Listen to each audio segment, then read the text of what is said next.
Okay. Well, good afternoon, everyone, and welcome to the November 2024 chapter meeting.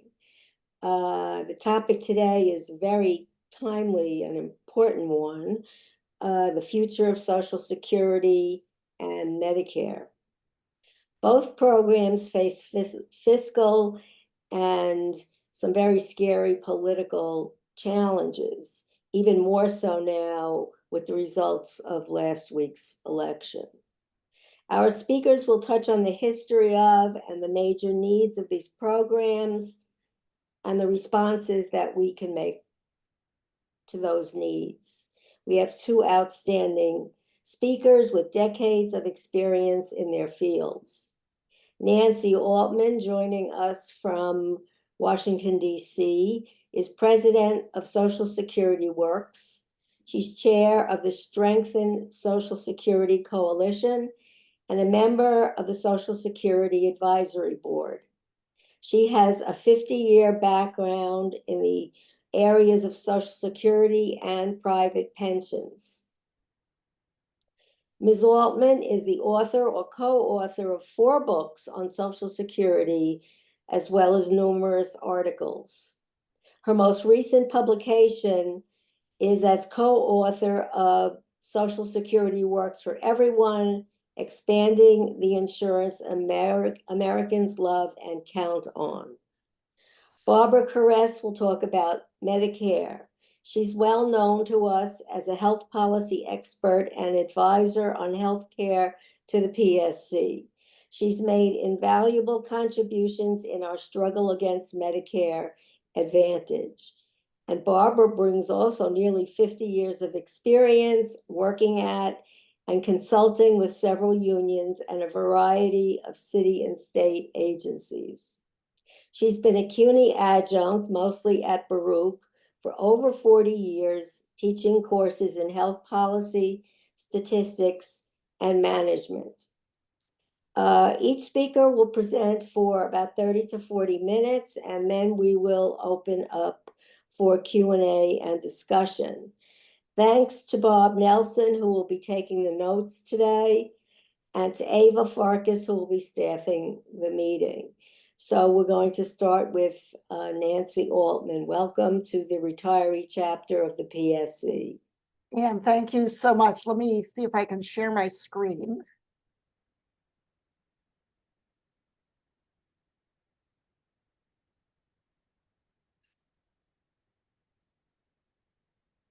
There, can everyone see that?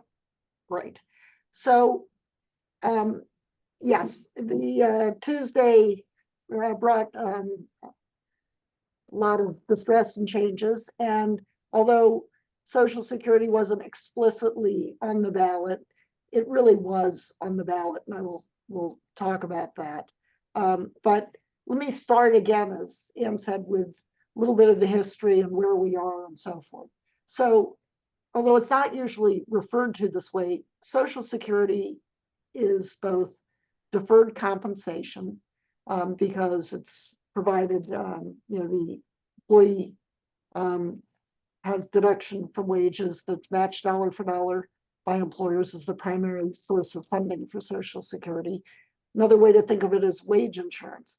As long as people are, we live in a system where people are dependent on wages to pay basic necessities, you need insurance against the loss of those wages.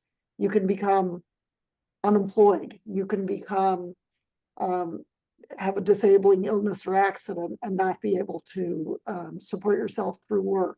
You can die leaving dependent children, and you can have the good fortune to live to old age and retire.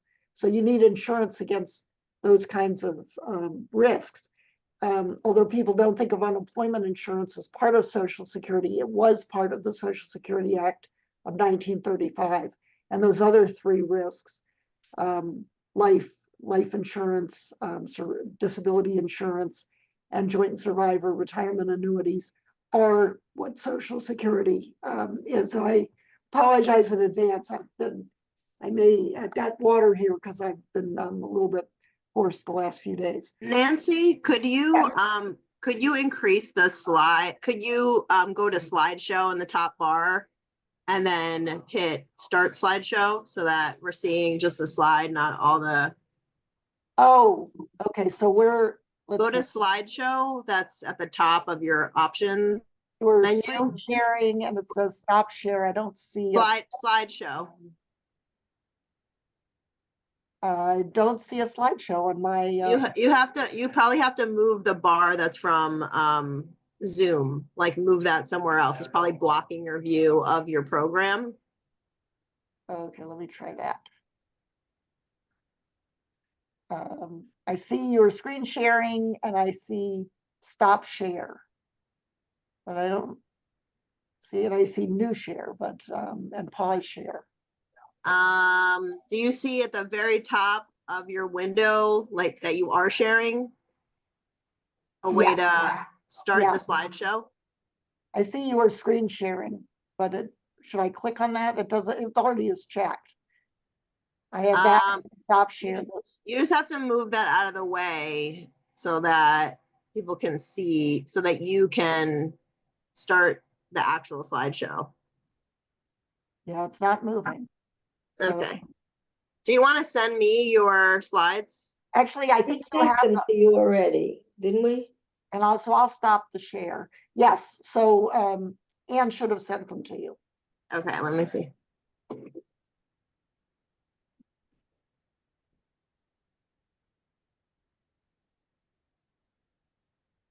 And if we can't do the slides, I have very few, so it's not a big deal. Well, they're good and important slides.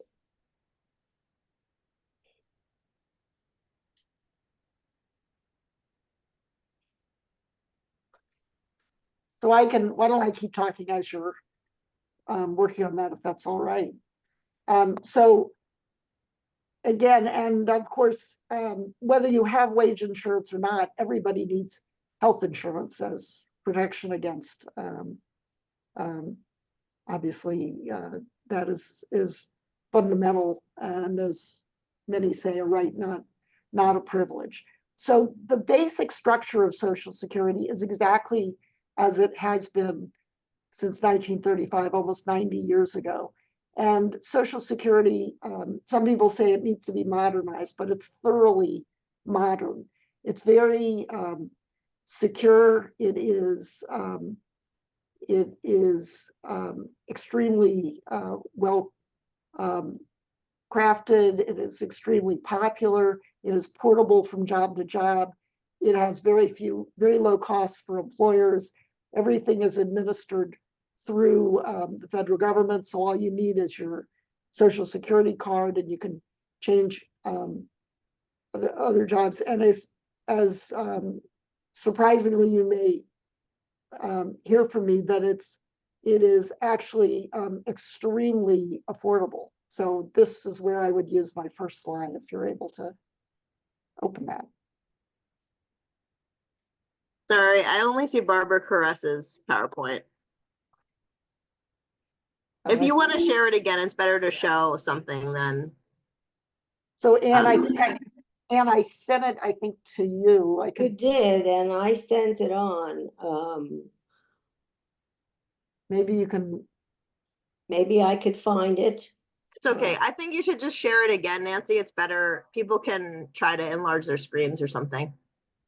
Well, or I can, if you give me your email address, I could just send it to you. Or Anne, do you have it? Yeah, I can put it in the chat. I'm gonna have to go out and go to my mail, and I will find it. Well, you know what, we don't even need to, when we get it, I'll show you, but the first slide shows, I mean, one thing to understand about Social Security, as I say, it is insurance. And like any insurance company, there are about 40 actuaries who work at the Social Security Administration who are constantly looking at income and outgo, and they're looking at fertility rates and mortality rates and wage growth and inflation and immigration and all kinds of both demographic and economic assumptions. And they project out, as all insurance companies do, to make sure benefits can always be paid. They they have a valuation period. They project out not just 10 or 20 years, which is what private pensions project out, or 20 years is 25 years, I think is what Germany projects out for its Social Security program, or, oh, and it looks like you have it on. So it's the next slide. Yeah, Ava, I sent it to you, Ava. So I think we've got it up now. We do. So great. So that first slide, well, so Social Security doesn't project out even 45 years, which is what OECD requires its members to project out. It projects out 3/4 of a century, 75 years. It's only been around 89 years, but every year it reports to Congress about Social Security and how it's doing. And as you see, this is the projection period. That was 2021 to 2095. And the more recent would be exactly the same. It's essentially a straight line. Social Security costs a little bit over 5% of gross domestic product currently, and that's and at the end of the 21st century, that'll be about 6%. Now, this should give people a sense of confidence that Congress and our policymakers are looking at this program as well as Medicare extremely closely, and there's projecting out so far. And in fact, the next slide, as you'll see, if you can go to the next slide, that not only is Social Security's cost not going up very much, even at the end of the 21st century, it will cost as a percentage of GDP much less than Germany and France and many other countries are spending today. So the question of whether we expand Social Security, which is what I believe should happen and what the Democratic Party is on record now as in their platform as saying, or the program should be cut, is a question of values, not affordability. Now, you've probably read in the paper, in the media, that Social Security is going bankrupt. Now, here's the reality. There's no way Social Security can go bankrupt. Its plan sponsor is the federal government, and it is also currently funded so that for Social Security to go bankrupt, for Social Security not to be able to pay benefits, it would either Congress would have to act or no one would be working. And if no one in the society were working, we'd have many more serious problems than simply Social Security. The reality is that because it projects out so far, occasionally, like any pension, sometimes it will project out a shortfall and sometimes it'll project out a surplus. All that is a signal for Congress to act. And sure enough, Social Security the actuaries are projecting a shortfall. It's about 17% of, well, it's not even that much, but it's starting in 2034. So we've got about a decade. If Congress were not to act, benefits would be cut across the board 17% because Social Security does not add a penny to the deficit. It cannot deficit spend. It has no borrowing authority. Now, it is absolutely Congress, there's no question Congress will act. Congress, if members of Congress did not act, there'd be the 17% cut. Not only would every single member of Congress get voted out of office, they wouldn't even be able to show up in their districts because they'd be run down the street. People would be so upset. Nobody can do that. So there's no question they will act. Benefits have always been paid and they always will be paid. But the question is how they will act. And this is where the election comes into play. And that is that if the House had remained in Democratic hands, there is a Democratic proposal, there are a number of Democratic proposals, but there's and all of the proposals are very similar. They expand benefits both across the board and in targeted ways, for example, by giving a caregiver credit, better benefits for divorce in the case of divorce and so forth. And they restore Social Security to long-range balance, and they do it simply by requiring those with incomes over $400,000 to pay the same rate on all of their income, earnings and unearned income, that, you know, most 96% of the Americans and minimum wage workers contribute to Social Security now. These have all been costed by the actuaries. And one of the bills, it's called the Social Security 2100 Act, has, although now this Congress is ending, but the current Congress has, I think, about 180 co-sponsors. So it's about 90% of Democrats. And one of those Democrats is Hakeem Jeffries, who would have been Speaker of the House if the Democrats had won. Now, and he has, I was told that he would bring the bill up for a vote. If he brought that bill up for a vote, first of all, the media tends to ignore these bills, even though they shouldn't, and tends to limp Republicans and Democrats together. You know, Congress is doing nothing. This would force that. Also, it would really be hard for Republicans because they wouldn't want to vote for it because their donors would be have to contribute more, but they wouldn't have to vote against it because, as polarized as we are, and I think we're becoming more polarized as a nation, one issue we're not polarized over is Social Security. This is an incredibly heavily polled area. It's polled by every person who runs for office, polls about Social Security. The AARP polls, the Heritage Foundation polls, virtually, you know, everybody polls on Social Security, and it doesn't really matter how you word the questions. The answers always come out the same, that 80% of Americans believe Social Security is more important than ever. They absolutely do not want to see it cut, and they'd like to see it expanded. And that's, when you got 80%, that's Republicans, independents, Democrats, that's every age group, every racial group, genders. It's, you know, it's really virtually, it's across the nation. The one thing difference you see in polling, the younger you are, you tend to not believe the program is going to be there for you.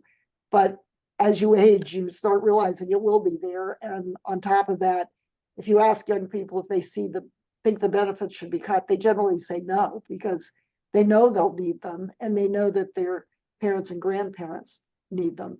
So we're not polarized. And in fact, the demographic that is sort of most in the MAGA, you know, Trump part tend to be rural voters, older voters, and they tend to be most concerned about Social Security, where it's most important for them. So if the even just if the Democrats had just retained the House, or taken back the House rather, Speaker Jeffries would have brought it up for a vote. Republicans would not have wanted to vote for it. They wouldn't have wanted to vote against it. And they certainly didn't want to offer an alternative because what they want to do is extremely unpopular, which is cut benefits. So they would have really been in a bind, and it would have been interesting to see what they had done. And more importantly, it would have really moved the issue along because it would have brought it to public consciousness. And of course, if there had been, so it wouldn't have passed without, because the Senate probably would have blocked it, and certainly without the White House, it wouldn't get signed into law. But it would have become an election issue, but that didn't happen, as we know. So what will happen? Well, the Republicans, even Donald Trump, when he ran in 2016, said, these other Republicans all want to cut your benefits. I'm the only one who won't cut your benefits. Well, he was right about the other ones wanting to cut the benefits. if you looked at his history, he had called Social Security a Ponzi scheme before he ran for president. We wanted to privatize the program. And indeed, when he was president, he had in his budget cuts in every one of his budgets, which didn't materialize. But he also really understands the politics. And what he has been talking about, both when he was president and even as he ran, is a kind of defunding the program. So using the pandemic as an excuse, he talked about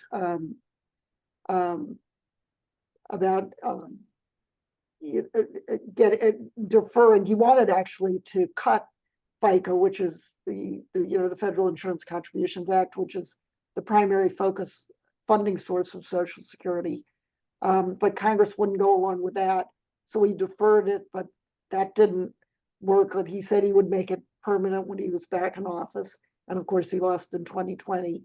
And in this election cycle, he raised a very popular proposal, which is to eliminate taxation of benefits, something actually that's in the 2100 Act, something the Democrats have been talking about for a decade. But the difference is that the Democrats replace the lost income. The problem is that if you simply stop taxing benefits, that's about 4% of Social Security's dedicated revenue. And without replacing it, it would move, I said we have till about 2034, that would move it to about 2031. That's how much revenue would be lost. So it really would have to be replaced at least at some point. So here's what I am assuming, and I've got about 5 or 10 more minutes. Is that? You have time. 10 minutes. Great.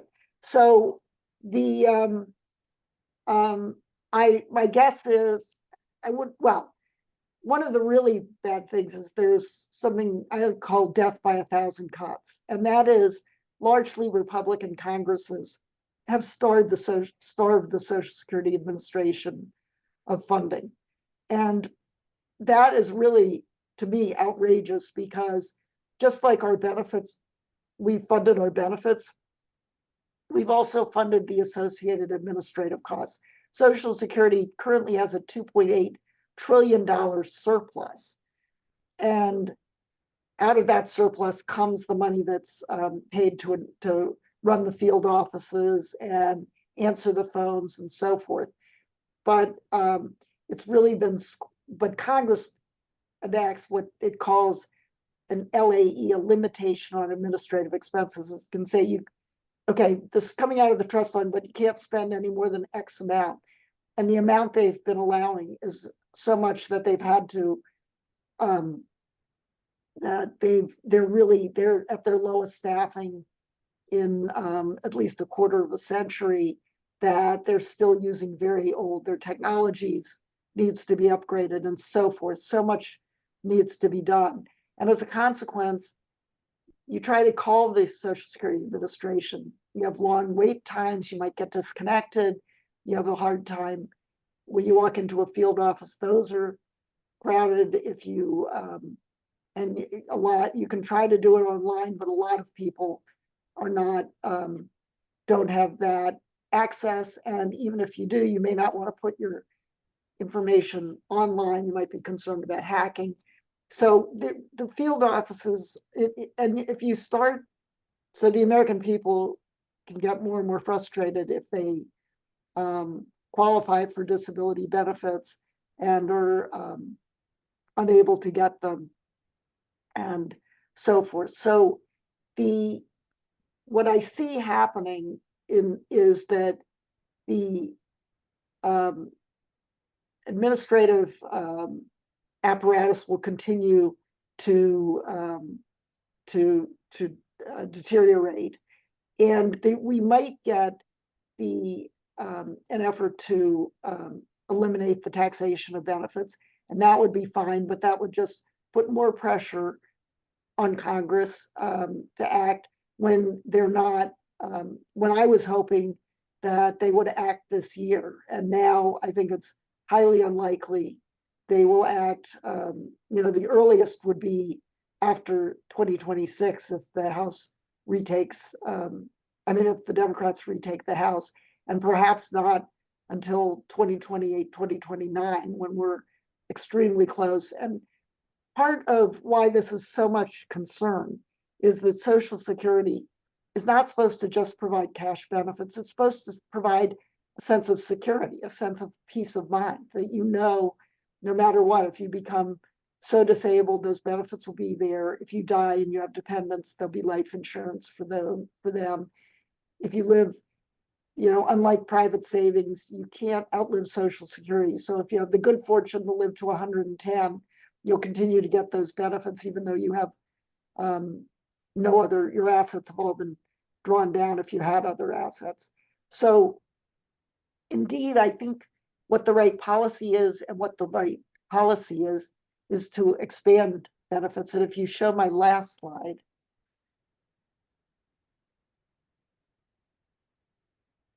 that Social Security's benefits are extremely low by virtually any standard.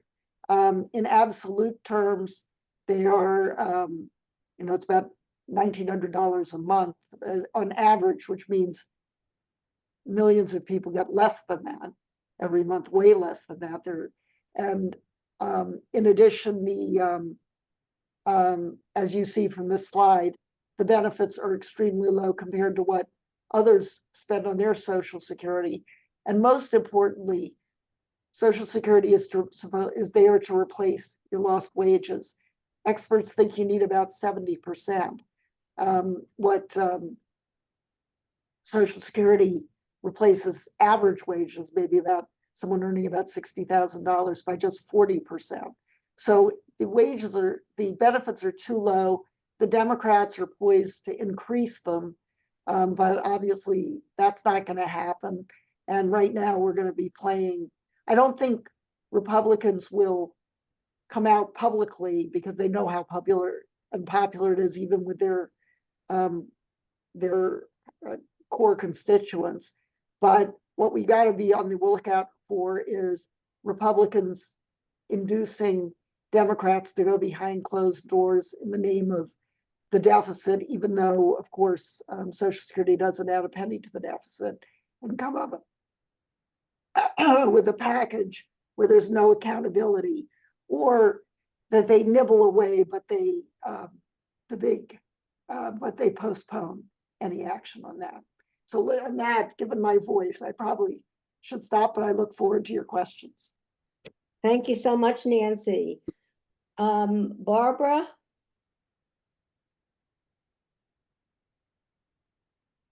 Barbara, I don't know if you were here when I introduced you, but I did introduce you. Yes, you did. Thank you. Okay. Hi, Okay, welcome to the retiree chapter.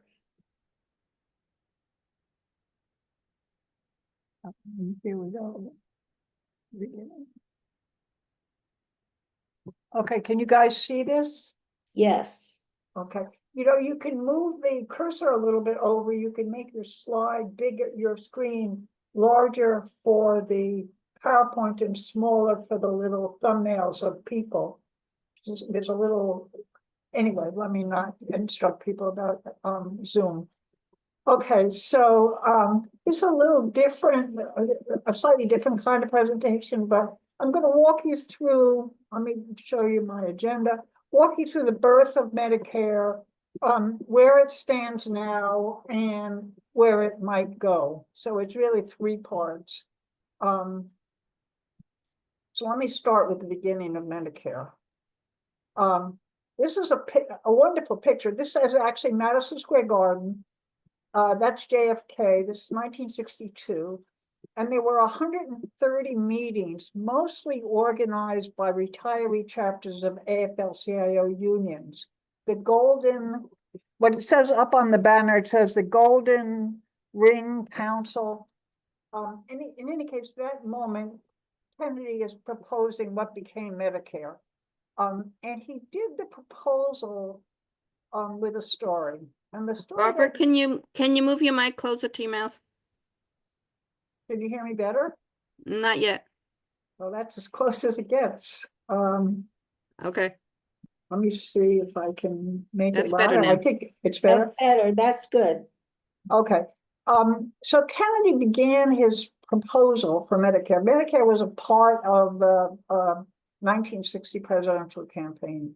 And he began it with a story, and the story is actually quite important. He began with the story of a man, an ordinary man. He could be a worker, he could be a low-level manager, worked all his life. He and his wife are retired. In other words, no longer earning wages, but getting Social Security. And his wife gets sick. They own their house. It's a small house. They have about $2,500 in savings.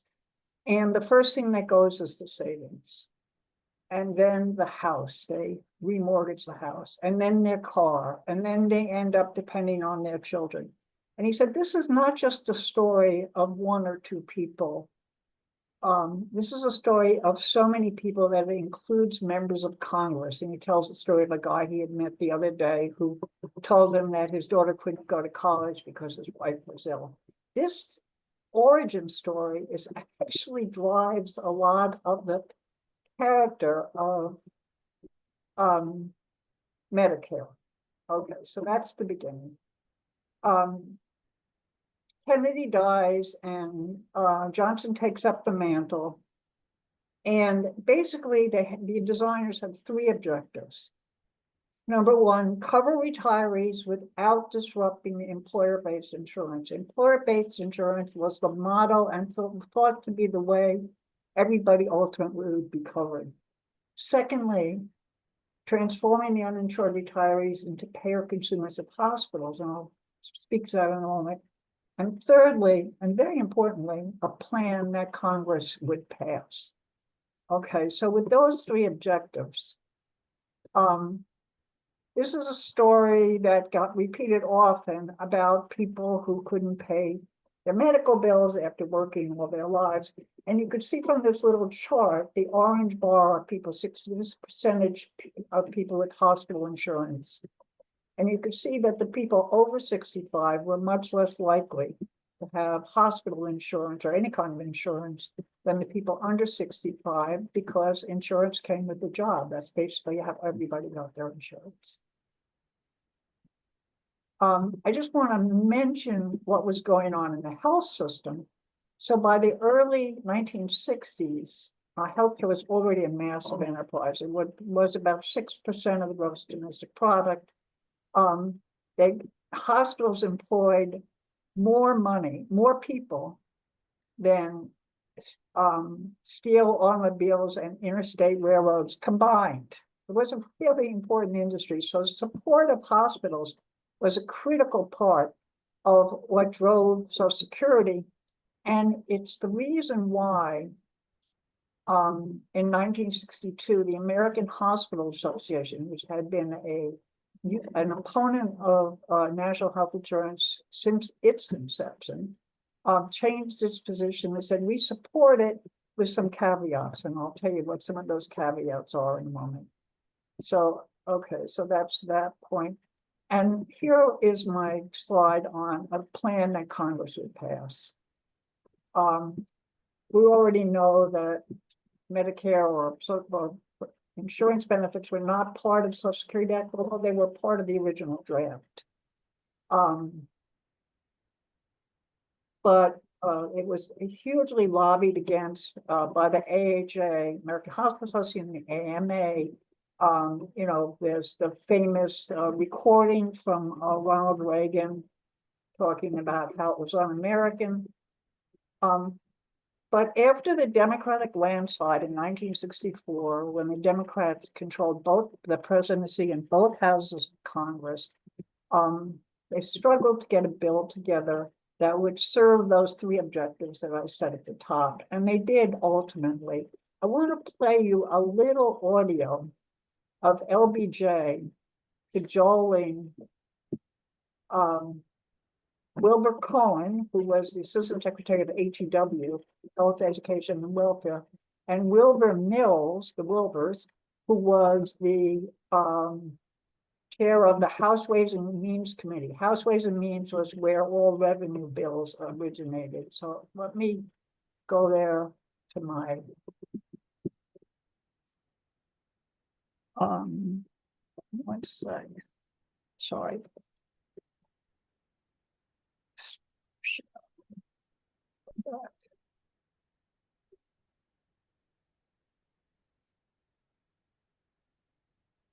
Come back here. No, Yeah, no, I know that, I know you. See the Zoom screen, in a moment you'll see the sound screen.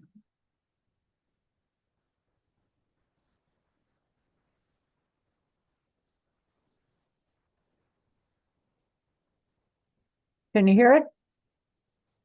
Not Can't yet. hear it. I think you have to share sound in advanced settings on Zoom. It's, oh, it's not, it's, you didn't set it that way. Okay, hold on 1 second. I will change that, I'm gonna fix that. Back to Zoom. Oops, stop share. One more time, because it's not set that way. Yeah, you have to go into Yeah. like advanced I know, settings. I know, Yeah. I know, I know, I know. I do this Okay. I do this every week for my class. Okay. Okay, hold on. Share. Okay, share sound. And I'll go back to the.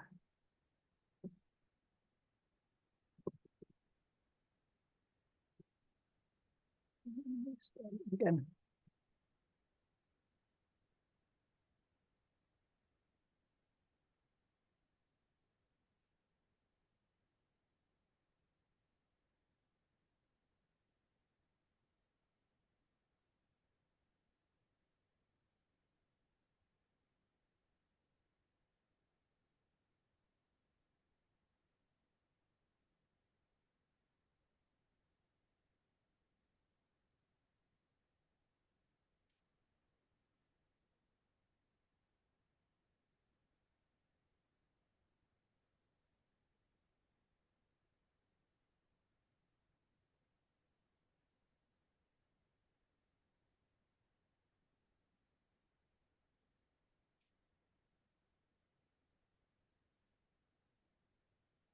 Are you still looking for it?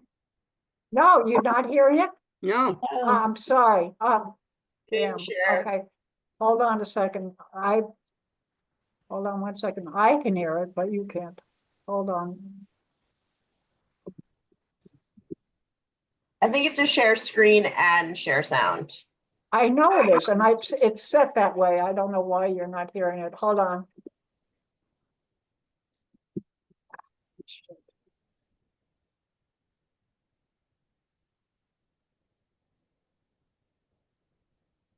I can't even get back to you guys. we see you. No, yeah, just hold on. Let me try and get back. I can't get, Maybe try looking for the Zoom icon at the bottom of your screen. no, I'm not coming back. I did try that already. Minimize things, minimize screens, windows, No, nope, it's not there. maximize things. It's not there. It isn't there. Hold on, just a moment. Zoom made me update my app this morning and it No, changed no, a number no, of things. shush, I do, I can see you, but I can't get back to the, let me do the full screen and see if I can see that. Okay, here I am. Okay, let's try share screen again. I'm very sorry for this.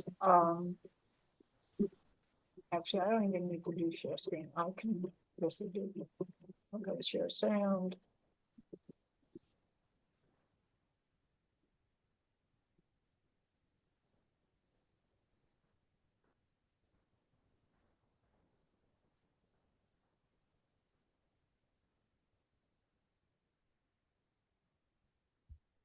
Well, I thought all this time I was playing it fuse. That's like a little bit complicated. Okay, share. If you want to give up on the sound Yeah, bite. no, that's okay. I think I'm there. I'm gonna give up.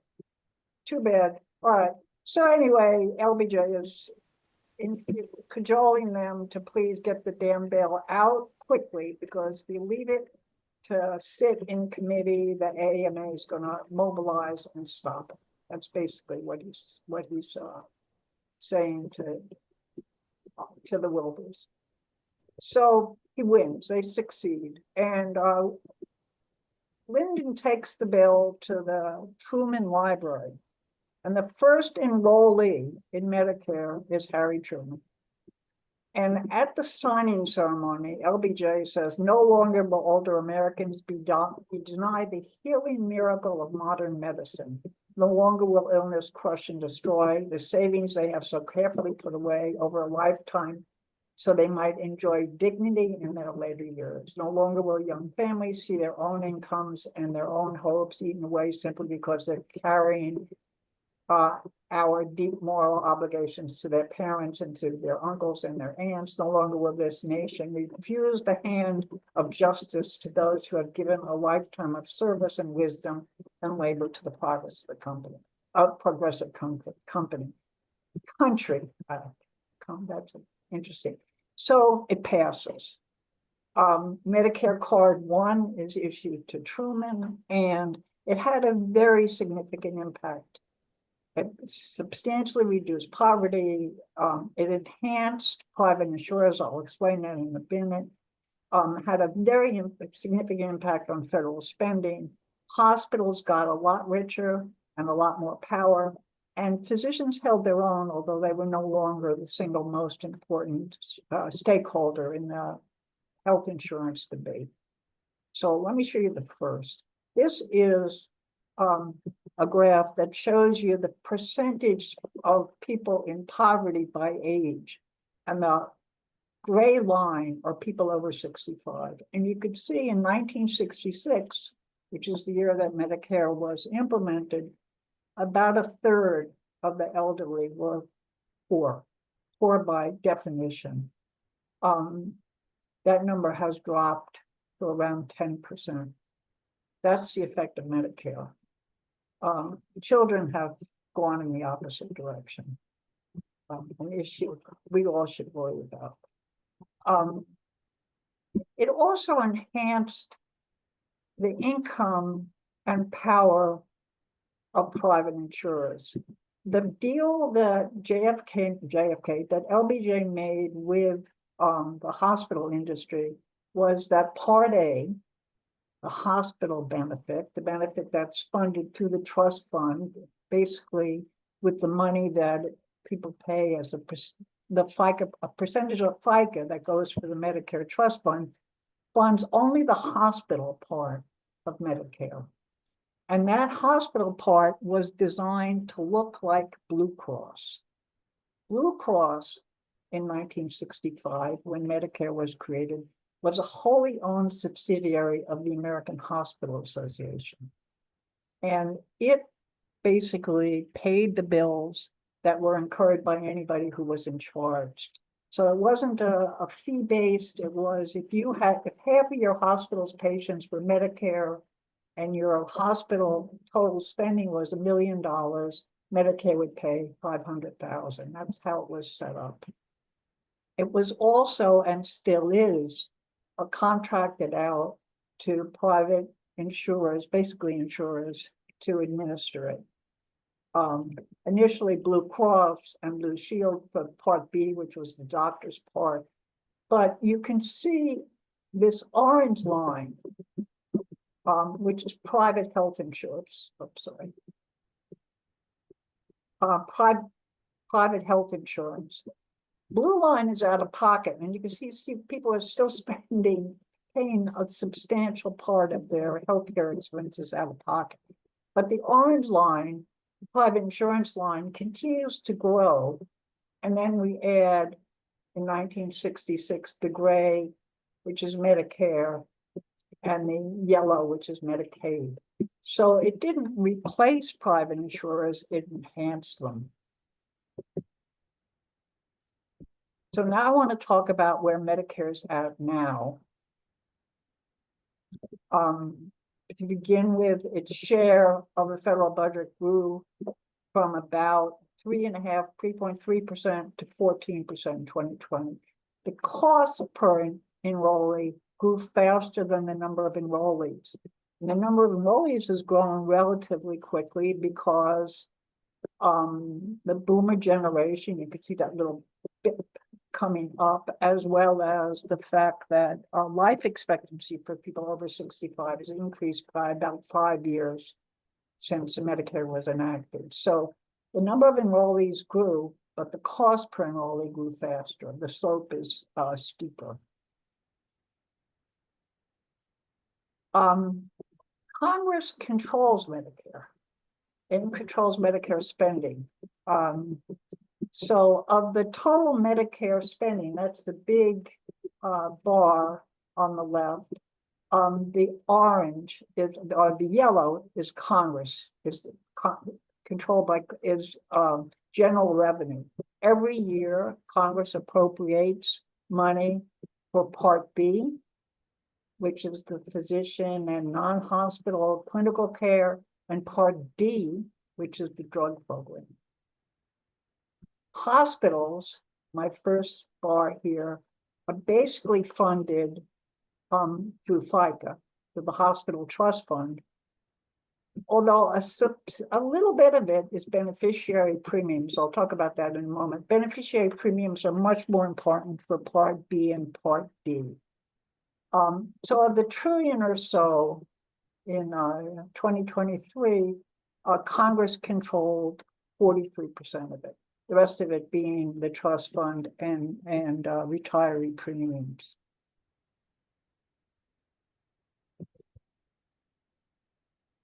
I want to talk a little bit about Medicare Advantage. Medicare Advantage is mostly, not only, but is disproportionately enrollees or poor retirees. And the reasons are pretty straightforward. The out-of-pocket demands of Medicare, the Part B premium, for example, which was $3 a month in 1967 and $165 in 2024, or the inpatient deductible was $40 in 1967, it's $1,632. The copay, the 20% copay for Part B, all of those have increased substantially.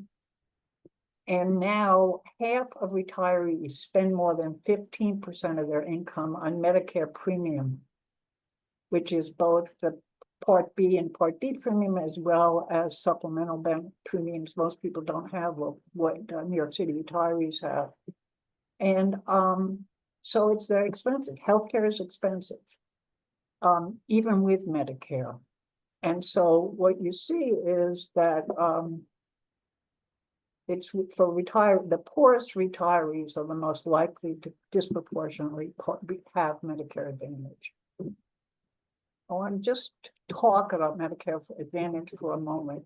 So it was offered as a solution to a couple of problems. The original version of Medicare, the Amendment to Social Security Act, prohibited the federal government from basically directing any part of the medical care system, administration, clinical. Basically, they were going to pay the bills, but without any authority to intervene in what bills were paid or to whom they were paid. And so during the Clinton administration, it was a pretty well-established consensus that they had to do something about managing the care a little better than indemnity Medicare. Medicare basically paid any bill that was sent to it at a rate that was basically set or hugely influenced by doctors and hospitals. So that was the Clinton administration, but they put some significant restraints in, and the program didn't grow very much. Bush took Part C much further in the Medicare Modernization Act, which is also what brought us the drug benefits. And they wanted to encourage people to go into to Medicare Advantage on the theory that a part of the theory was that care would be better managed. So if you could only entice private insurers to do it on behalf of Medicare, what they were doing to commercial insurance. And so they added a sweetener. They actually set the Medicare Advantage rates 4% higher than Medicare, traditional Medicare. And they thought that the insurers could use that money to subsidize beneficiaries so that they wouldn't have so much out of pocket and they would be incentivized to go into the plans. And to a very large extent, it worked. So currently, more than half of Medicare is now Medicare Advantage. Medicare Advantage, although the Obama administration, the ACA cut back on the subsidy through a variety of techniques, Medicare Advantage is more expensive than it would have been if people had remained in traditional Medicare. And that's one of the issues I'm going to talk about in a moment. They've tried a variety of ways to rein in Medicare spending, Medicare costs. The most significant of which was when they went from an indemnity plan, meaning basically paying dollars for whatever service was being used, to case-based for inpatient services. So in 1986, they implemented something called diagnostic related groups so that hospitals were paid a fixed amount depending on the diagnosis of the patient, the age of the patient, and the severity of their case when they have a lot of secondary conditions. But Medicare's tried a lot of ways to try and get control of rising costs, and they have not succeeded. That's actually the punchline for this somewhat I apologize for this complicated slide. So what do we do now? So this is a summary of, I think, the problem. So traditional Medicare has an antiquated and very confusing benefit structure, A, B, C, D. That was pretty common. ABC was pretty common in 1965. It is no longer common. Most people have one, except for the city of New York, most people have one insurer that they work with for hospital and medical, and often also includes drugs. There are big gaps in covered services. Dental, vision, hearing are among the most important. They're high out-of-pocket costs, especially for enrollees without supplemental coverage like senior care. And the benefit structure, when combined with the open participation, Medicare, 96% of any licensed provider in the United States is entitled to participate in Medicare. You just have to be willing to accept the payment. And 96% do. And of the remaining 4%, half are psychiatrists. They don't like the reimbursement rates. So that's the issues for Medicare, for traditional Medicare. For Medicare Advantage, the overpayments, which threatens the solvency of the insurance trust fund. Networks that limit access, and that's particularly a problem in rural areas. Insufficient CMS oversight and accountability, and an incentive design that denies care to protect profitability of the insurance companies. So those are big problems, and I don't have easy solutions. I wish I did. I divided this last part into perils and what to do. What to do, I took from LBJ's what to do, which you didn't hear, but let me take them piece by piece. Perils, the financial instability. The Medicare Trust Fund, unlike the Social Security Trust Fund, can run out of money. And if the FICA rate, which I now think is, the part of FICA that goes for Medicare for people for everybody, I think is 1.65%. I might be wrong, and for people over 200,000, it's a higher rate, 2.4%, and you can increase that. Congress has the capacity and the ability to increase it, and that would fix the trust fund problem. But there are other problems. I mean, increasing out-of-pocket premiums, co-insurance, and deductibles, so that for people who can't afford a supplemental plan, they're forced into Medicare Advantage, even if it's inadequate and doesn't have coverage in the community that they live in or for the diseases that they're struggling with. And Congress can always refuse to fully fund parts B, the physician non-hospital part, and part D, the RX part. That's an annual appropriation. It's not, unlike the trust fund, it doesn't come automatically. Second peril is expanded, accelerated privatization, as I said, unchecked growth of Medicare Advantage. The Biden administration has continued in a modified way the Trump administration's plan to basically contract out management of Medicare, take it away from Social Security Administration and give it to large private insurers or large conglomerates. And then the third is that Medicare does very little about fixing the health system distortions. In fact, it reinforces them. For example, the erosion of primary care in favor of highly reimbursed, complex, high-tech services. And last, and not unimportant, it's failure to redress unequal resources, racism. Medicare is the 800-pound gorilla in the health system and does not use its leverage as it did in its beginning. In its first summer before operations, Medicare is responsible for the desegregation of the US hospitals. They have done very little since.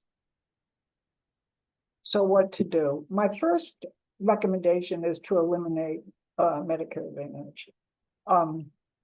But I think that would be extremely difficult. So I have now a couple of bullet points of things to do as we're pushing for its elimination. A requirement that all plans meet minimum service requirements, and if they don't, CMS should impose serious penalties, including the expulsion from Medicare. Make all transactions, including self-dealing. One of the ways that the insurance companies, I don't know if you can call them insurance companies, these huge corporations make money is by selling products to themselves. So they sell to themselves dental, vision, and hearing services to take a profit as the provider of those. And that doesn't count against the profit limits for Medicare Advantage. Modernize the benefits, add vision, hearing, dental, and expand home care. And that actually was a proposal that the Harris campaign made. And eliminate and or cap out-of-pocket requirements. Right now, people in traditional Medicare who don't have a supplemental plan have no cap on out-of-pocket costs. And if they run into an extraordinary situation, which does happen, people can be bankrupt even if they have Medicare. And then finally, use the hammer, the 800-pound gorilla, to improve the health system. And a couple of simple, doable suggestions is double the primary care payments and increase payments for psych and substance abuse, which are hugely under reimbursed, which is one of the reasons why you can't get providers to provide those services. Threaten, if necessary, to expel from Medicare providers that actively or passively discriminate by not serving the entire community. And I can name one hospital in New York that would lose out on that in a minute. It's the Hospital for Special Surgery. And then set attainable, enforceable, easy to grasp quality standards for care, which might require making some changes in the amendments to the Social Security Act. So one last slide I put together. What's in store well, what's proposed, and the first thing, this is Project 2025, this is the Heritage Foundation's proposals for the Trump administration, or the Trump administration proposals for itself. The first is to make Medicare Advantage a default. So instead of making traditional Medicare and people being solicited to enroll in Medicare Advantage, people would be immediate upon joining Medicare, put in a Medicare Advantage plan, and then they could opt out to traditional Medicare. That would hugely increase the enrollment. If you just take a 50-50 cut, there will be 75% of enrollees in Medicare Advantage in a relatively short time. And some back of the envelope calculation is that would cost an additional $1.7 trillion over the next 10 years, which puts all the solvency questions up for grabs. And then the other piece of the 2025 agenda, increased deregulation of Medicare Advantage, increased deregulation, decreased scrutiny. And then I just asked a question is, what will Trump do about extending the trust fund, cut benefits, and funding hospitals, insurers, or raise FICA rates, or actually not go through with making Medicare Advantage the default? So I'm sorry for that ending, but I couldn't figure out a way to do a happy ending. So that's the end. That's the happy ending. That's the end of my piece. That's the end of your piece. Thank you very much, Barbara. Okay, well, we're ready to take questions for either speaker or both speakers. If you could raise your Zoom hand, and let's give a little time. I don't see any hands.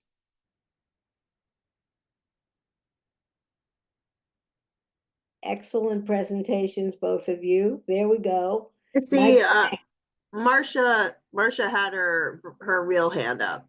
I'm gonna unmute Oh, her her first. real hand up. Okay. Can we take Mike Frank and then go to Marcia? I already unmuted Marcia. Oh, okay. Mike Frank, we're gonna go first to Marcia and then to Mike Frank, okay? And then to Sylvia Scheinlin. Marcia, Okay, can you hear me? yes. Okay. So, a couple of thank you. That's so, it's amazing that you understand all this, and I don't understand it all, but I believe you. My question is that I've heard from various people that there's a big shortage of doctors. I don't know, it's because people aren't applying to medical school, or they're not getting through it, or there's whatever, but how does that affect the whole, the potential? That's one question. The other question is, how would passing, say, the New York Health Act, the whole thing that the physicians have been pushing, how would that affect the whole, the Medicare business if we had a national health care plan? So that's enough for now. Marcia, first is, there is a shortage of people willing to do basic medical care. There's no shortage of orthopedic surgeons or ophthalmologists.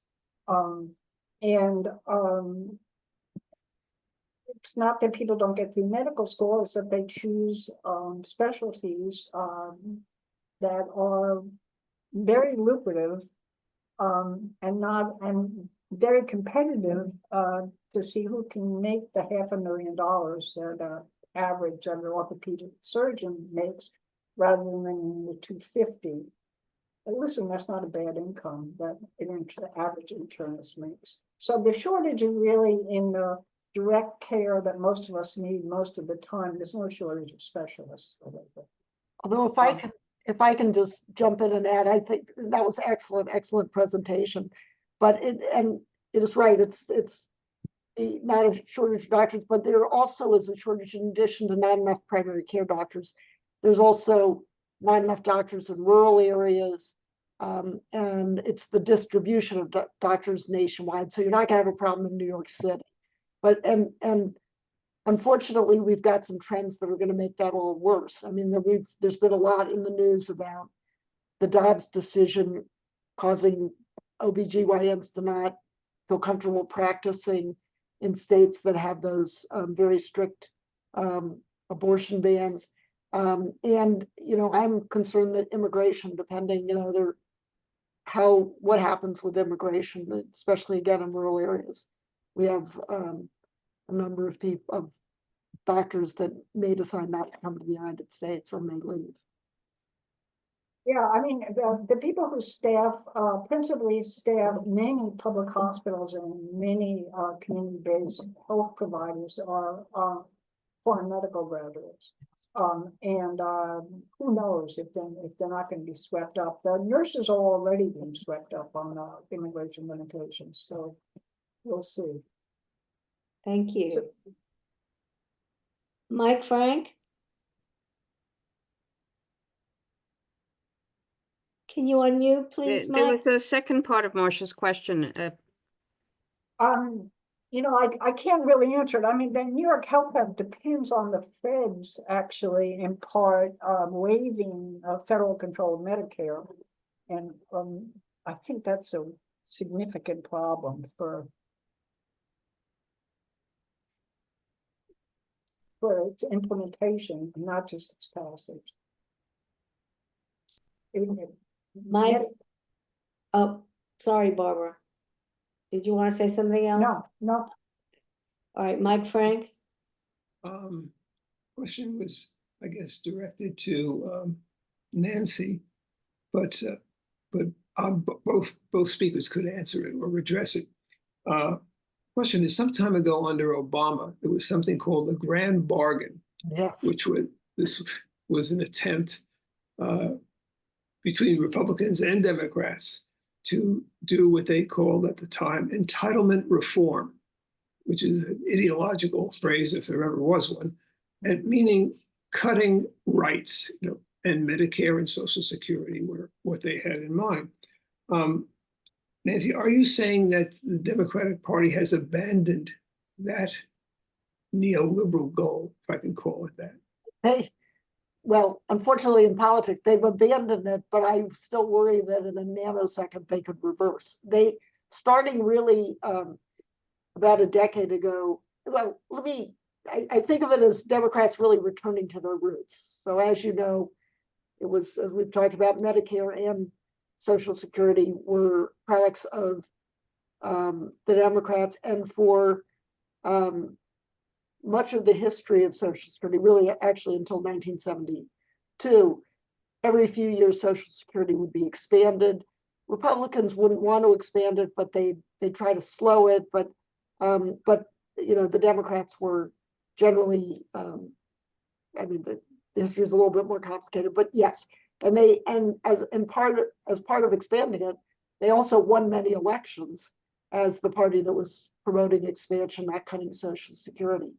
They really lost their way, I think, after Ronald Reagan was elected, and there was a kind of, as you say, neoliberal.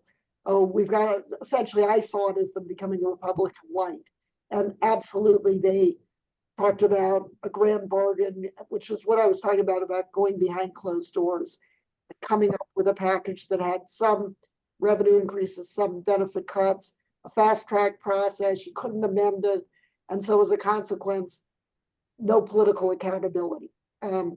That ended with Democrats recognizing that we were facing a retirement income crisis, and Social Security was becoming more and more important as private pensions were disappearing and 401ks were found to be inadequate. And they started pushing, as I say, about a decade ago, for expanding Social Security. One big proponent was Bernie Sanders. So when he ran for president in 2015, his platform was to expand, and Secretary Clinton adopted that. And then it became part of the Democratic platform. It was the Democratic platform in 2016, 2020, 2024 to expand Social Security, no cuts. So I'm hoping that they will not go behind closed doors and come out with some kind of so-called grand bargain. But given these politics, who knows what will happen? I think all of them see that cutting Social Security is a losing issue, and I would hope that the Democrats will stand firm. And if they do, what will happen is not much will happen until much closer to 2034, which I think is not a great outcome, but is better than the program did. Thank you. Sylvia Scheinman? You have to unmute yourself.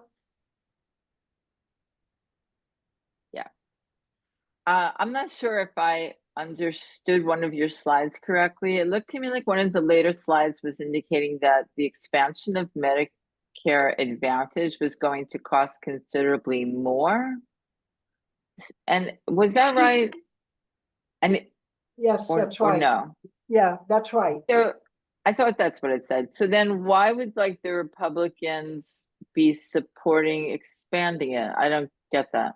Well, you have to ask them, but the beneficiaries of that expansion would be these very large insurance companies that sell Medicare.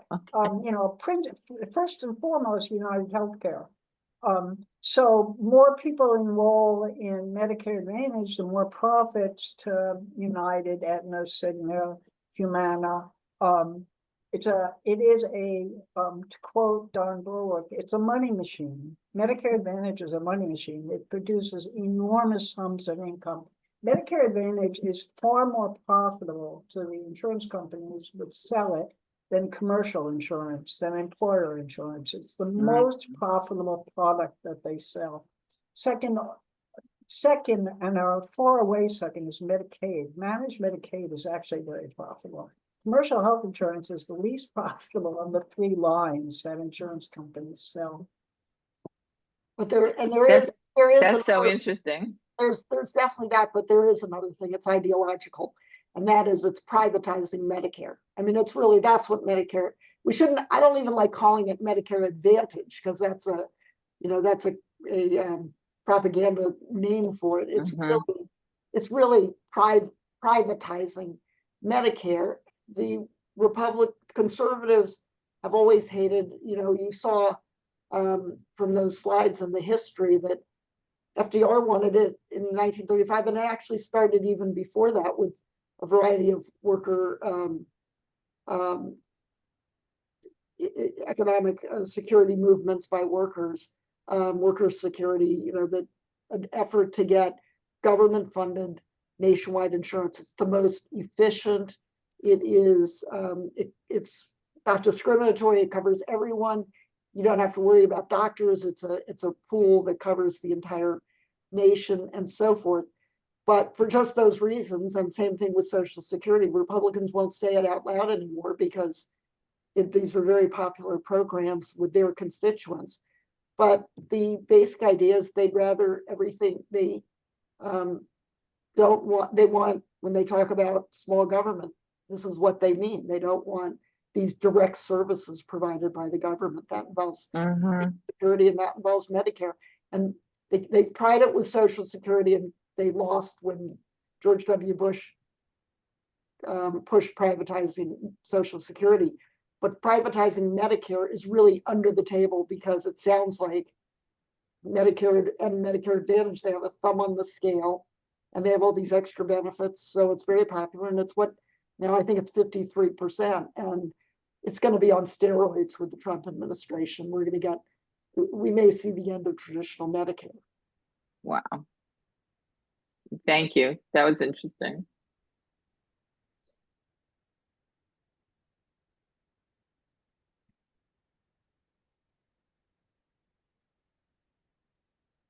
Sorry, I was on mute. Erwin Yellowitz. Okay, thank you. And I want to thank the two speakers for their excellent presentations. And My question is about the larger Trump agenda, which includes reducing revenue by tax cuts and of various sorts, including on tips and also, of course, the major tax cuts that would come for the wealthy. But to make up for this, he's talking and has enunciated a $2 trillion cut in government spending. Now, this government, as Nancy Altman has pointed out, this would affect Social Security, perhaps in delivery of services through its offices, but I think it would affect Medicare in another way. And I'd like Barbara to comment on this. Medicare Advantage, one of its great disadvantages is that it denies care through a pre-authorization. Medicare generally does not. But if the amount of money going to Medicare is going to be reduced as part of this $2 trillion reduction, isn't Medicare going to be under tremendous pressure to adopt the same pre-authorization kind of procedure that we have in Medicare Advantage? Because that way they would save a lot of money. So what, Barbara, what do you think about that? You know, I think, first of all, most of that, unfortunately, as far as I know, I did read through Project 2025 and the Republican Study Group paper on this, but unfortunately, most of that's coming from Medicaid, from seriously diminishing the number of people eligible and the amount of services people are entitled to, and taking a significant chunk out of the ACA. I think Medicare, I mean, it's very difficult to cut some funding for Medicare. Healthcare is 20% of the US economy. The providers, particularly the hospitals and the mega corporations that are both hospitals, insurance companies, pharmaceutical companies, have an enormous stake in continuing to fund Medicare. So, I think in some ways the disgraceful ideological position of the Republicans is, take it all out of poor people. And when you can't take it out of poor people, then you take it out of working people. And when you can't take it out of working people, then you take it out of rich people and the institutions that they control. So I actually don't think that's an emotional response. An intellectual response is the amendments to the Social Security Act that created Medicare basically prohibit the federal government from messing in the way care is delivered, which is one of the reasons why we have Medicare Advantage, because that was thought to be a workaround. So I think if they were going to do that in any major way, they'd have to amend the Social Security Act. And I think that's politically a very difficult thing to do. I don't know, Nancy, what do you think? Yeah, I agree with a lot of what you said, but one thing, with all of what you said, but one of the things we haven't raised, and I think it's very important to talk about, are prescription drugs. The Biden-Harris administration succeeded in a variety of things, including capping overall cost of prescription drugs, but also letting Medicare negotiate for drug prices. And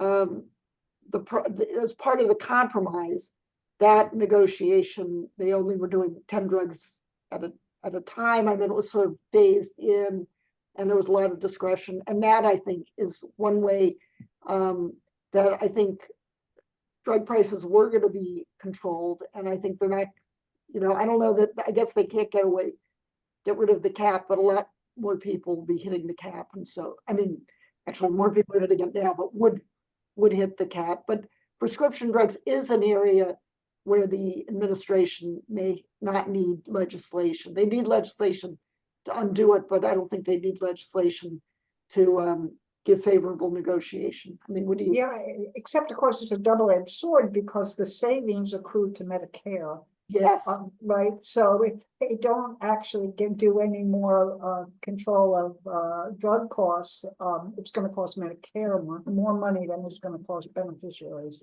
yeah, So it's complicated, I think, for them, the drug story. it's definitely complicated. It's not, does not look good though for, I mean, at the best, I think we're fighting to maintain. It's to fight a defensive fight rather than expansion. And I mean, the Harris proposal, which I think did get a lot of attention, but it's sort of the sleeping issue, is long-term care. And she did have a proposal about they called Medicare at Home, but it was to allow people to receive services at home and not have to go into long-term care. Not that it's not clear she could have gotten that enacted, but I think there won't be discussion of that, at least under this administration.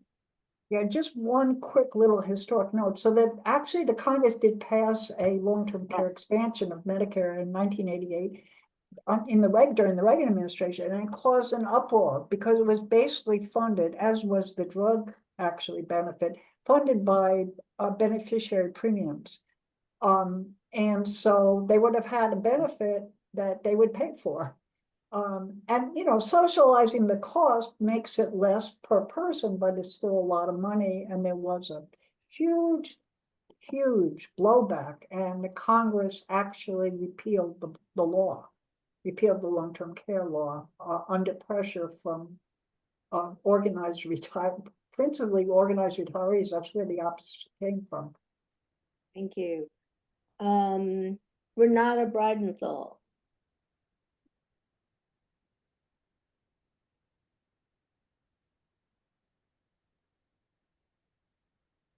Can't hear you, Renata.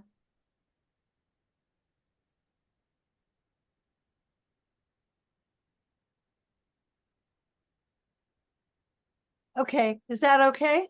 Yes. Good, I'm sorry. I had read that the Republicans have a devious and seductive plan about Social Security. So my question is about that.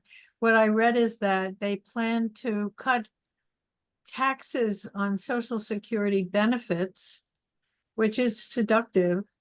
But that in the long run, the loss of the revenue from those taxes would in effect bankrupt the fund and end it.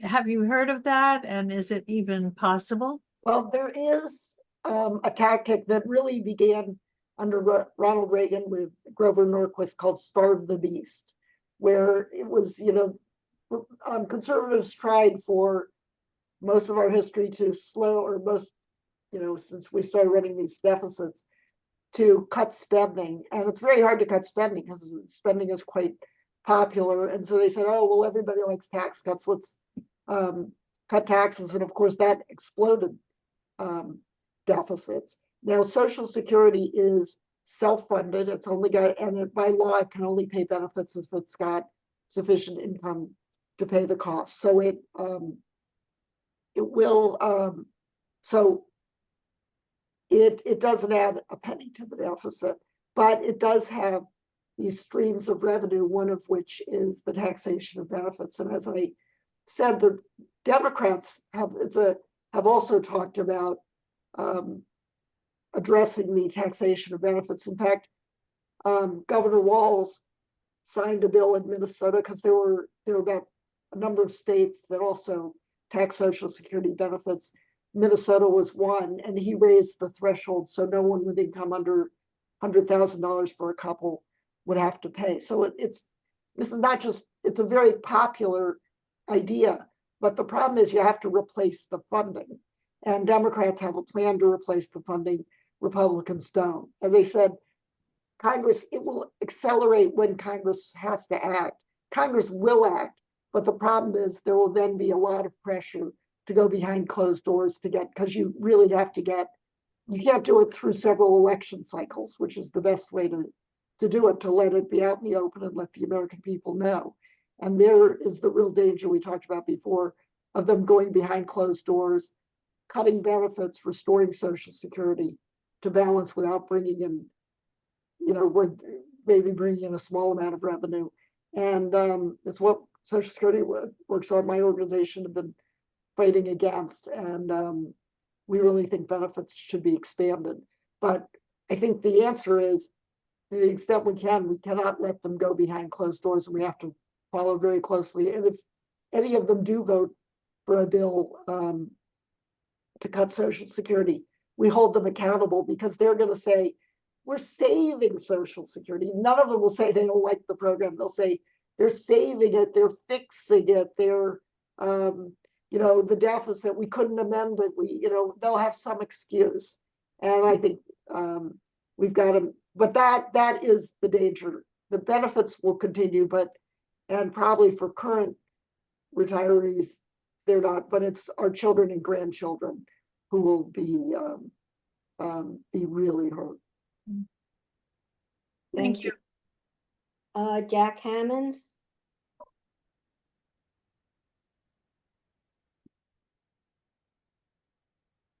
Sorry, I was trying to unmute. Really excellent presentations. I appreciated both of them. My question is about the Medicare. Barbara, you had some proposals for reform at the end, and I wonder how these would impact the cost. You made clear in the questions that eliminating Medicare Advantage could be a big saving. But are there other aspects of your reform proposal that would either increase or decrease the cost of Medicare, and are these problems that will need to be resolved?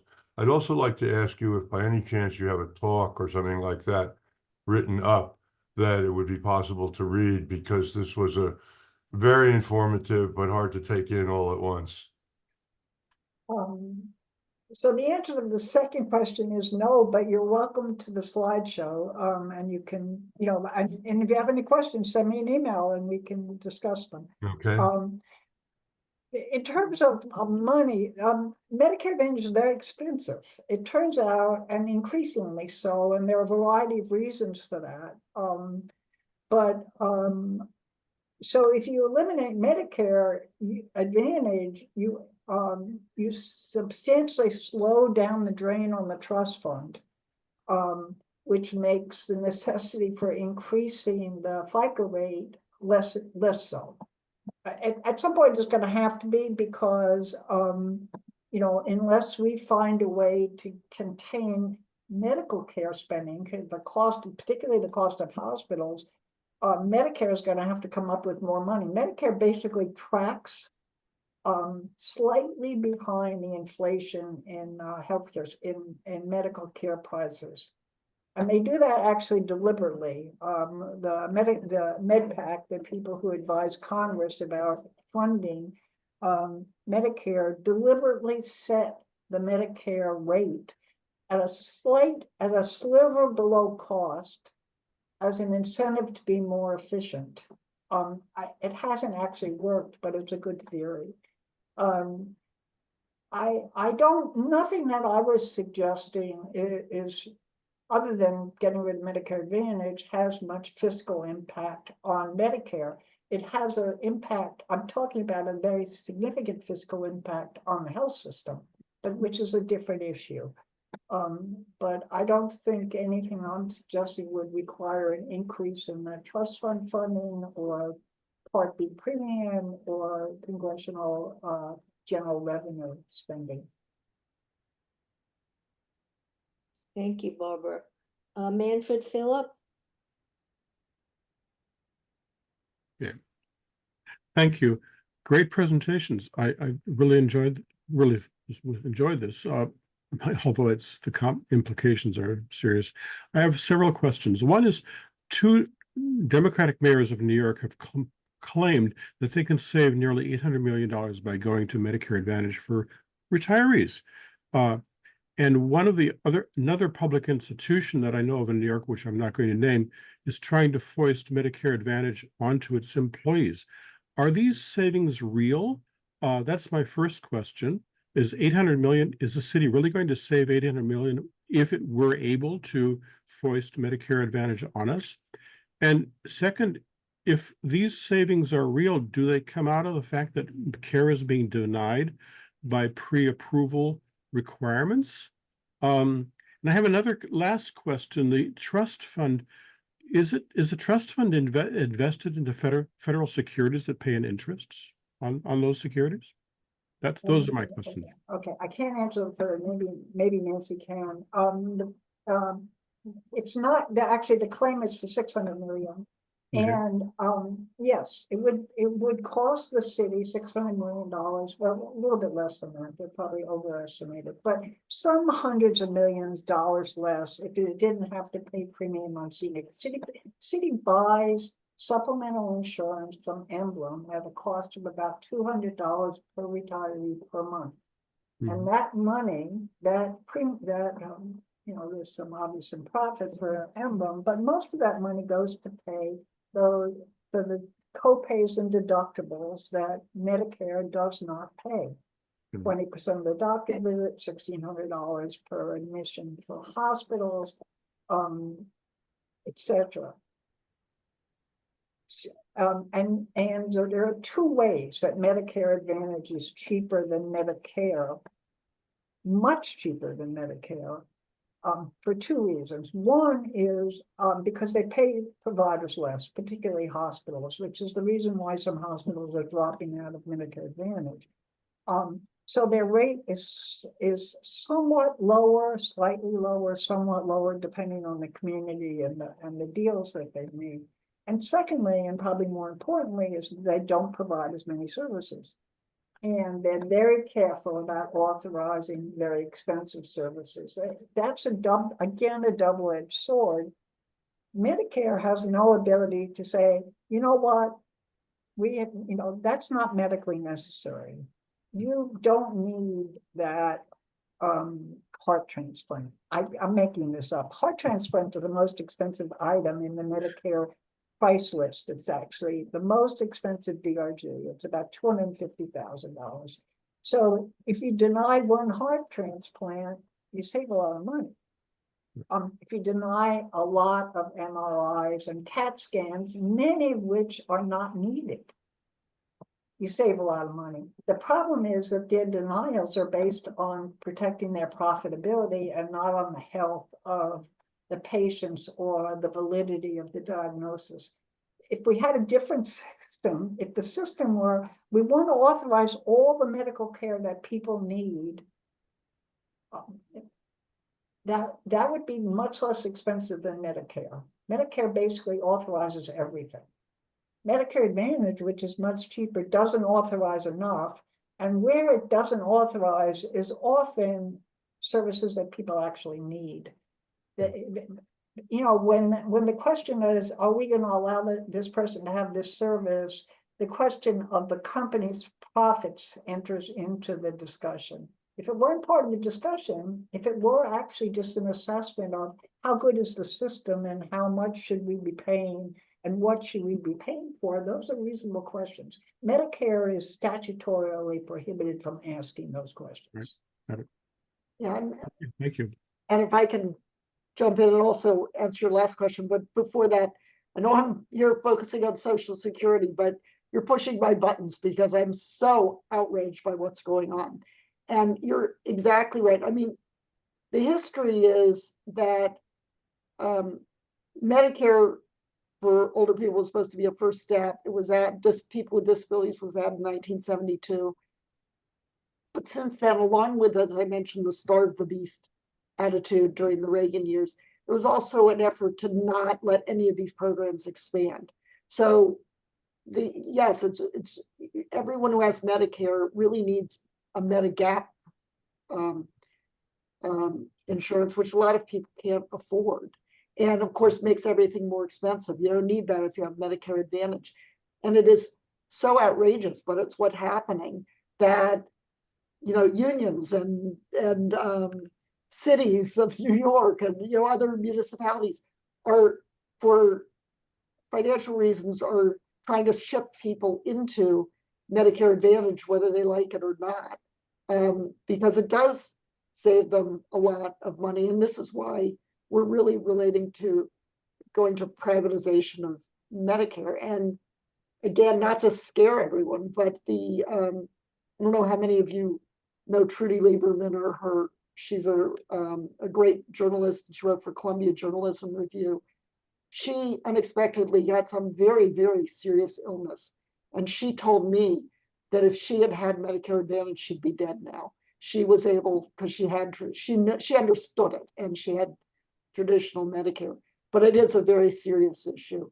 I mean, and it's all these forces, even ones that are on the side of workers and trying to expand benefits, are being tempted by Medicare Advantage.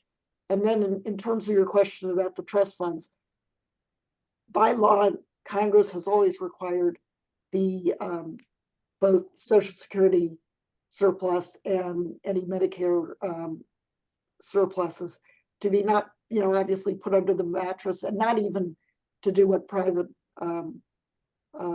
funds do, which are all, to diversify their trust fund. They have to be invested in government obligations backed by the full faith and credit of the United States. But it is set up so that they could have marketable, they tend not to have marketable bonds, but the bonds are required to pay the fair market rate, and they do. Yeah, thank you. One really interesting statistic is that 41%, 4 out of 10 people enrolled in traditional Medicare also have retiree benefits through their employer or their union.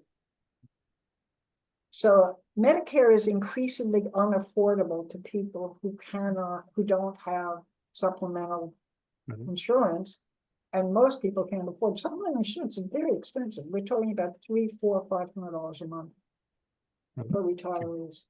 Thank you. Christy Folsom? Unmute, please. Could you clarify again what is happening in 2034? I missed part of that. Yes. It's an action forcing event.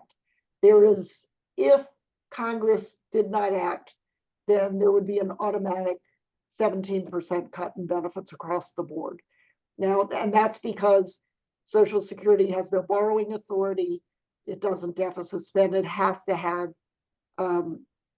sufficient revenue to cover every penny of the cost, and the revenue falls short by about 17%. As I said, that shouldn't alarm people because Congress definitely will act. The only question is what they will do. And our concern is that there's all this talk it's going bankrupt, and which makes people think it's just going to disappear. And so it then becomes easy for those who want to say, okay, well, you're getting half of what you earned. These are earned benefits. These are deferred compensation. So you should be happy rather than furious. So that's why we got to keep aware, because, as I said, it's extremely affordable, and the only question is values not, and preference and priorities not affordability. Okay, thank you. Thank you. We'll take John Highland, and then the last question from Peter Reynes. You have to unmute, John. I'm trying to. You did it, as I said so. Okay, very good. Somebody did it for me. Okay, so there were terrific presentations. Okay, and thank you very much. What strikes me is, again, for me, a conclusion. We are trying to resolve a problem that is unresolvable within the framework of capitalism. We keep on avoiding that. And I feel that we're in a situation sort of like a house is on fire, and people want to reduce the smoke without putting out the fire. There's a great cartoon from Peanuts where Lucy holds the football with Charlie Brown to kick it. And every time he runs up and, gives a kick, she pulls it away. Charlie Brown flips up in the air and lands on his butt. And he keeps on doing it. Every time that she holds the ball, she pulls it away. He keeps on running up and doing it. I have the feeling that that's what we're doing. We keep on trying to solve something that is insolvable within the framework of the political economy of capitalism. I was thinking of I don't know why it came to my head, liberty and justice for all. I mean, that it's in the preamble to the Constitution, it's in the Pledge of Allegiance. And why anyone would believe that we're serious about that and listen to this discussion today is, I'm not sure what how to describe it, but it's not realistic, okay? I'll stop there because I know there's somebody else to speak. Well, Thank you. if I can respectfully disagree, and that is that both Social Security and Medicare are overwhelmingly popular across the board. I mean, and the idea of the government is to restrain capitalism and to both to regulate and to the short, so that it provides universal health care that employers don't have to provide. You don't have to go from job to job to get it. Every other, all our other industrialized counterparts have it and pay a lot less and have better health outcomes. And as I say, even Social Security, our benefits are very low compared internationally. I think the problem is we have all this income and wealth inequality. And so we've got the donor class that is really influencing our elections and influencing policymakers of what they go for. I mean, my own view is that we didn't have this kind of income and wealth inequality until the last time we had it was the 1920s. And what did we do? We created minimum wage. We gave unions the right to collectively bargain, and we created Social Security. And I think we should we should increase the minimum wage, increase workers' rights and protections, and expand Social Security. But the problem is we just had an election that was not based on those issues. Because if they were based on those issues, if they were based on Social Security and Medicare, those proposing expanding those programs, I believe, would win. Thank you. Peter, last question. Peter Reynes, Can you unmute me? you're unmuted. Okay. Magic.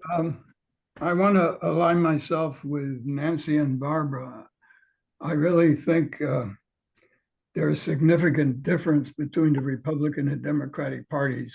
Some of my leftist colleagues keep claiming that the two parties are just bourgeois capitalist parties.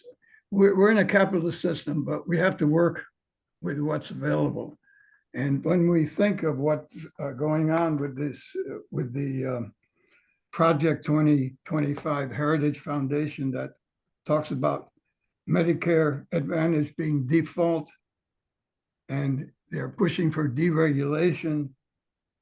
The other problem I have, I'd like to hear the two speakers talk about that. If they think that Trump's policy of turning 50,000 bureaucrats into political appointees and possibly cutting the bureaucratic budget for health and hospital services is going to further impinge on the future of Medicare and Medicaid. So when I look at our history from FDR through Lyndon Johnson, whatever their foreign policies, which many of us have differences, there's a huge difference between the two parties. And we have to understand that one party is much more progressive than the other, and stop this, what I consider this erroneous position that there's not a slight difference between the two parties. This is domestically huge budget, almost as You much. have a question, Peter? My question is, do you agree with me? Oh, okay. Some will and some won't. I think, I don't know, Barbara, if you want to. Yeah, no, I mean, my only comment to Peter is New York State has managed to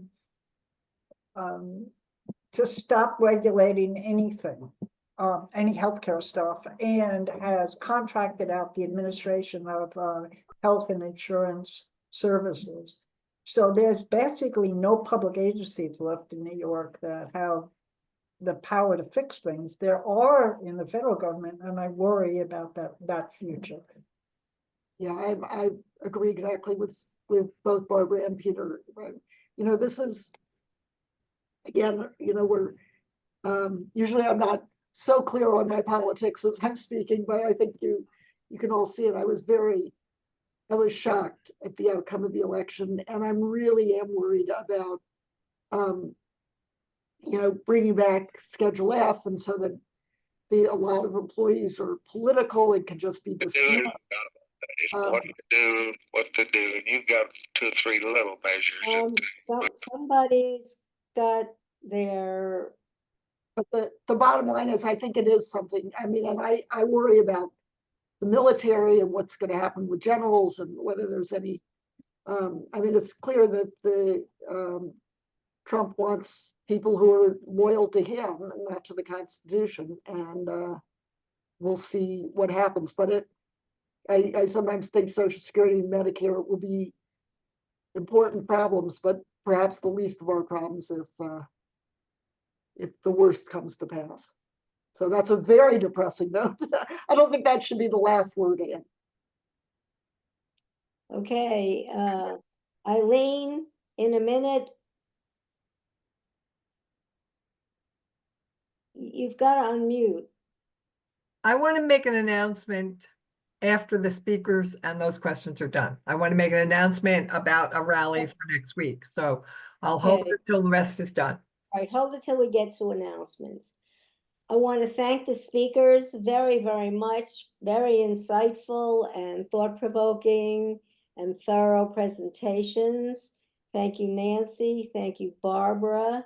I think, as you saw from the first slide, our welfare fund rep is not with us today. He's at a conference, and Debbie Bell could not come today, but I think that Bonnie Nelson has a couple of words to say on the healthcare issue and the copay issue. Bonnie? Right. I'm going to keep this very brief because it's late. I think most of you know the status of the various different lawsuits. There's been no change. We're waiting to hear whether whether appeals will be heard and what the result of appeals are. Except in the copay case, I think all of you all of you have probably gotten a letter from Emblem saying that copays are going to be reinstated beginning January 1st, 2025. You may recall that you were paying copays for a brief period of time in 2023, I think. Those were originally supposed to take effect in 2021, but because of the pandemic, they were delayed. The copays were instituted because of an agreement between New York City and the MLC to keep down the cost of senior care and allow senior care to charge $15 copays. And we were paying them for a little while, but the New York City Organization of Public Service Retirees sued to stop them. And Judge Frank did put an injunction in place because that this agreement about the copays was not in the senior care contract. However, when the city and senior care renegotiated the contract and put the copays in the contract, that eliminated the reason for Judge Frank to have instituted the injunction. So he lifted it. And this probably indicates that he thinks that the New York City Organization of Public Service Retirees will probably not succeed in its appeal of the copays in general. So we may be stuck with them forever unless we can persuade the city to change its position. So that will probably have to be a political solution. But that's for the what's happening with the copays. Other than that, this is the month when you can change your health insurance plan if you wish to. November is when the city allows you to do it. There may be some people for whom the copays are so onerous, they might want to look at other health insurance plans that are available to retirees. But these would probably be Medicare Advantage plans. And it's pretty risky. If you have a lot of copays, it's probably because maybe you have something like cancer and some of the hospitals will not accept Medicare Advantage plans. So we're probably stuck with the copays, but it's something you can look at. Also, Debbie asked me to remind people to not consider changing their Part D drug plan. We are all, if we're full-timers and we're retired, we almost certainly being covered by the PSC CUNY Welfare Fund Silver Script plan, which is an excellent plan, and we pay nothing for it. So there's nothing better than that. So don't be convinced to switch your Part D drug plan. And other than that, Debbie asked me to remind everybody that IRMA payments were made in October. You should have received your IRMA reimbursement by now. And if you have not, you need to contact New York City Office of Labor Relations. And that's all I have. If people have questions, I'll do my best to answer them. Any questions for Bonnie? Thank you, Bonnie. Okay, so I see 3 hands. They might be questions for Bonnie. But I don't know if those are all. I know Eileen has announcements. Sherman, do you have a question for Bonnie? Sherman Heller? Stephanie McGregor? Am I unmuted now? Sherman, yes, you are. Is this a question for Bonnie? Yes, yes, I do. When I was looking at those onerous copays, that list, the one case they said there's a copay for looking at blood tests. It's per test rather than per, I guess, per visit. And I'm just wondering if you need multiple tests, is there a copay for each and every one of them? I have no idea. I would doubt it. But I think it's, since they're usually charging per visit. I will put the I'll put the URL for the OLR page that discusses the copays in the chat. You can check for yourself. Any questions would have to be answered by Okay. Office of Labor Relations. I just have something like a case in point, like if you happen to have a cough and you go to see your primary care physician, who is a copay, and if he wants some blood work, that's 1 or 2 more copays, and if he wants an X-ray, that's still another copay, and then if there's a follow-up visit with perhaps another copay, yeah, I mean that cough is costing probably over $100, and it just seems and if you're doing physical therapy, twice a week for months and months, that adds up. If you have cancer and you're going to the doctor twice a week, and getting multiple tests, that adds up. It can be extremely onerous for many people. I'm not defending it. I think it's horrible, but unless we succeed in court, which seems doubtful, I think the thing to do would be to agitate politically to try and get either the mayor or a new mayor to change his position, or work through the city council to try and get some changes made. And then I have no other answer. Okay, can we ease it up? Oh, like there's nothing we can do. There's nothing the PSC can do. We have no control over this other than what Bonnie just said. Okay, Sherman, thank you for the question. I know a lot of people have been thinking about the copays.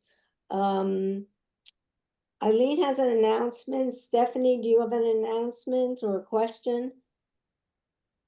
She has a question. You have to unmute. Okay, can you hear me? Yes. Okay, my question is regarding the going to an ophthalmologist for glaucoma work, and then going to the optician affiliated with that ophthalmologist for eyeglasses. Last time I did that, because it wasn't done in the same day, they didn't want to cover it. Now I hear that that has been changed. Is that correct, or will I have to go to 2 different places, or not go to the same person, or what? That's not a question I can answer, unfortunately. And there's nobody from the Welfare Fund here who could. So I suggest that you get in touch with the Welfare Fund. You know, we have a vision benefit that should cover the optician. It But- covers it, but you have to do it in the same day. I All think I read on the Welfare Fund website that that's been changed. So go to the Welfare Fund website, check it out, and if you don't get your question answered there, then contact them. Okay, thanks a lot, Bonnie. Okay, so I guess we're up to announcements. That's Okay. you, Eileen. Right, I'll be quick. Basically, I think in the aftermath of the election, we see the threats to Social Security and Medicare, but there's also gigantic threats to the environment. So it really means that New York State really needs to step up, because it's not going to happen on the federal level. And we have the opportunity. That's why we're rallying on next Wednesday at 5 o'clock in front of John Jay, because the New York Power Authority literally has the authority to have public renewable energy for CUNY, for SUNY, for public buildings. But we need to demand it.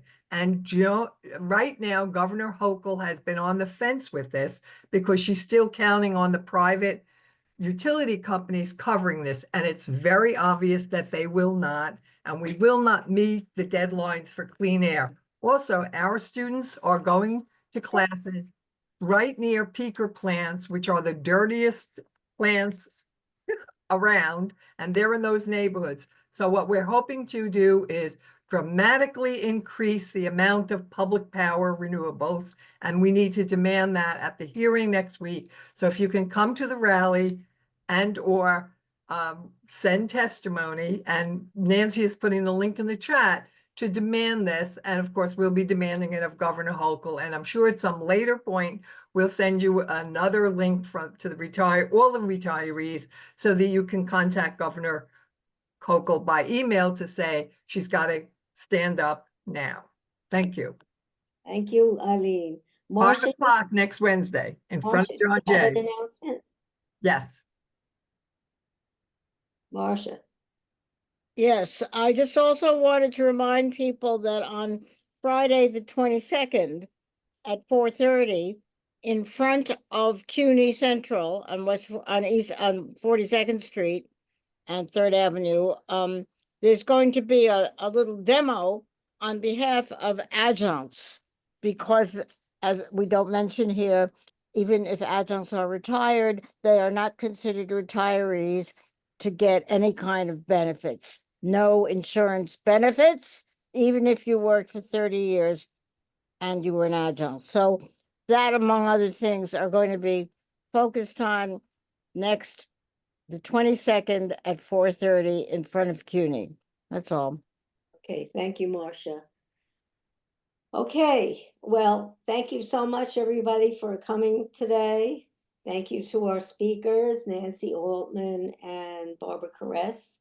Thank you to Bonnie for filling in for Debbie. Let's see, our next meeting is actually in 3 weeks, because today's the 11th. I'm losing my voice and I haven't been talking. The topic for our December 2nd meeting is reflections on the elections. We have 2 speakers, Susan Kang, who's the chair of the political science department at John Jay, and our newly elected first vice president of the PSC, Jen Gabori. And we're also going to have Donna Costa. Donna is the executive director of the Welfare Fund. She's going to be talking about changes in Medicare in 2025, and I'm sure can answer a lot of your questions related to our welfare fund. So it's just a couple minutes after 3. Thank you, everybody. Again, thanks to the speakers. We'll see you. There's a demonstration for us next Wednesday, and then another one on the 22nd. We've got to be out there, especially in these really perilous times. So thank you all for coming, and I will see you soon. Motion to adjourn? So moved. Meeting is adjourned. Thank you very much.